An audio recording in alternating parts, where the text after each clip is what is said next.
Wa qala Fir'aun. Oke.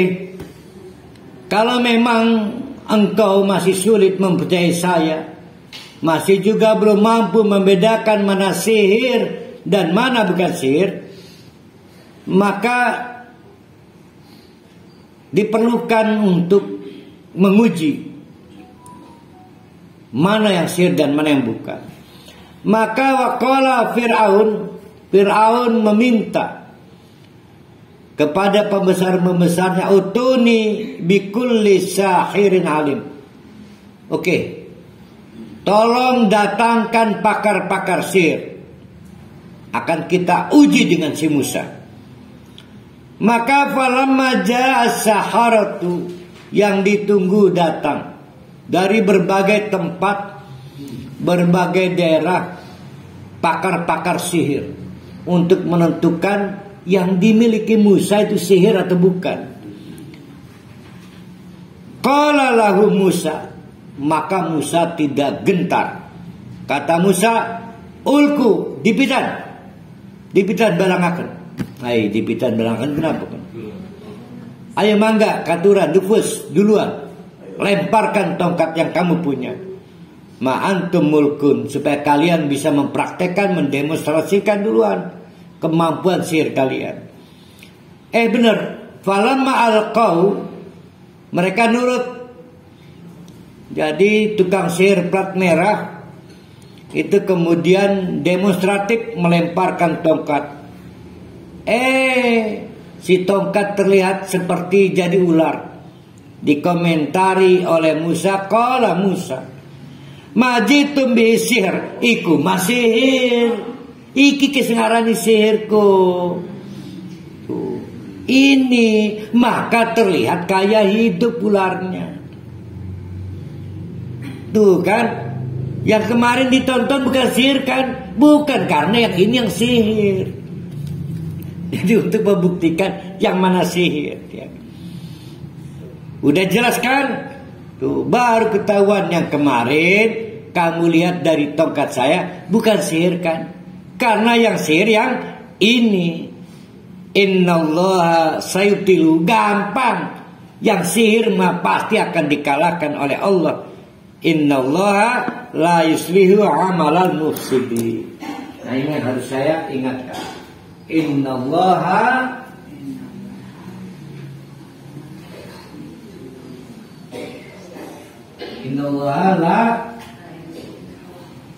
la yuslihu amalal mufsidin. Ini kaidah ya. Sampai kiamat sekalipun praktek kejahatan itu tidak akan memberi keuntungan. Sampai kiamat. Sesungguhnya Allah itu la yuslihu, tidak akan memberi profit, keuntungan, kesuksesan, benefit terhadap apa? Amalan mufsidin, praktek kejahatan. Nggak akan. Ada laporan, nggak tahu sama nggak dengan di Indonesia. Pejabat-pejabat negara yang korup di Mesir itu matinya orteger. Orteger itu apa ya? Nggak baik. Tidak layak dilihat, ada yang busuk perutnya. Sebetulnya bukan karena itu, karena nggak punya cover belanja kesehatan, dimiskinkan oleh Allah sehingga sepi dari pengunjung. Banyak ya, kita nyebutnya mungkin maaf gula, diabetes. Begitu sudah pensiun, maaf ini mah nggak berdaya diranjang, anak pada ngaduhi, batur-batur pading gelem nulu. Waduh, udah sulit benar. Innallaha la yuslihu amalal mufsidin. Saya nggak tahu di Indonesia kayak gitu nggak. Jadi praktek-praktek kejahatan baik dalam hal ekonomi, dalam hal agama, mestinya amalan untuk akhirat, malah untuk dunia, bentuknya bid'ah. Itu nggak ada cerita dapat untung kan? Percaya aja, ini kaidahnya. Itu dibuktikan di Nabi Musa ini sampai kiamat nanti. Jadi kalau mau nggak percaya, masih pengen nggak percaya, pengen membuktikan, silakan para ahli bid'ah, silakan para ahli riba, mencuri keuntungan dengan cara berlebihan dari transaksi muamalah dengan orang. Yakin yang kita pikir dapat keuntungan sebetulnya kerugian. Yang kita pikir menenangkan sebetulnya ancaman terus. Jadi kasihan saya ngelihat orang-orang yang tidak berdaya. Dulunya sangat berkuasa. Kita di tengah-tengah kita ada orang tua. Wah, ini Pak Haji Rusdi ini pernah berkuasa karena megang palu hakim kan. Alhamdulillah masih sehat. Umur udah baru 81. Ya artinya beda dikit dengan Pro Ali.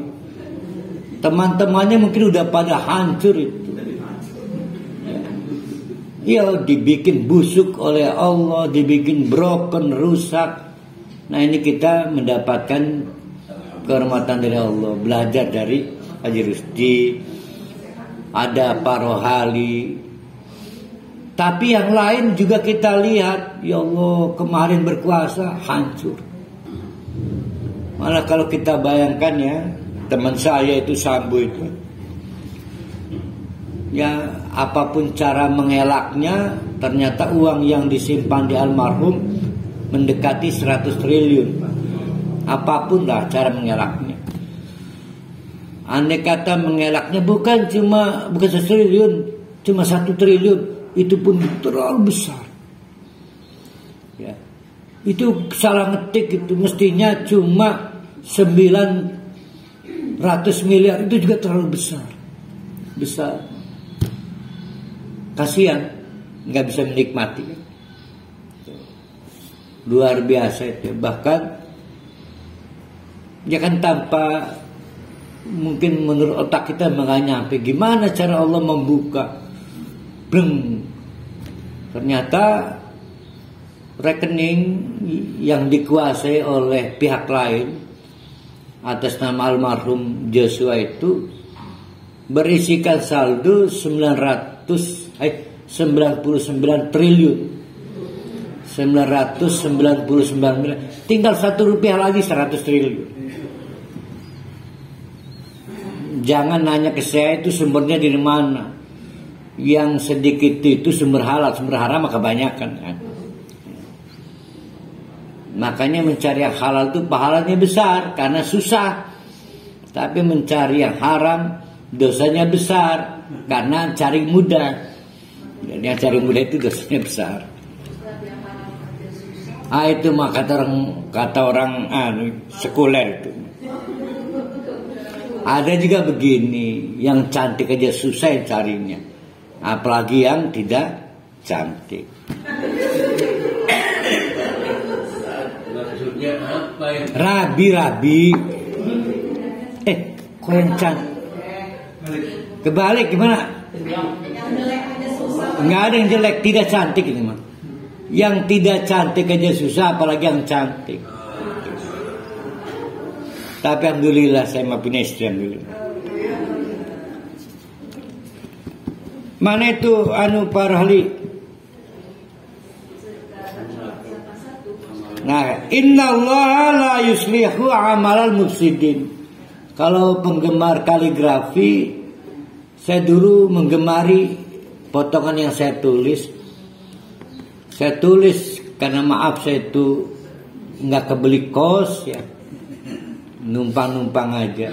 Saya cuma punya dinding, nggak punya kamar. Kan namanya numpang kan punyanya tembok doang. Maka saya tulis kaligrafi. Innallaha la yuslihu amalal mufsidin. Jangan punya bayangan kita merasa untung setelah menipu orang. Ya, jangan. Istidroj itu namanya. Ya, istidroj. Lagi dilulu, ya, jangan. Normalnya kita ini nggak enak tidur karena menipu, merugikan orang, enak tidur.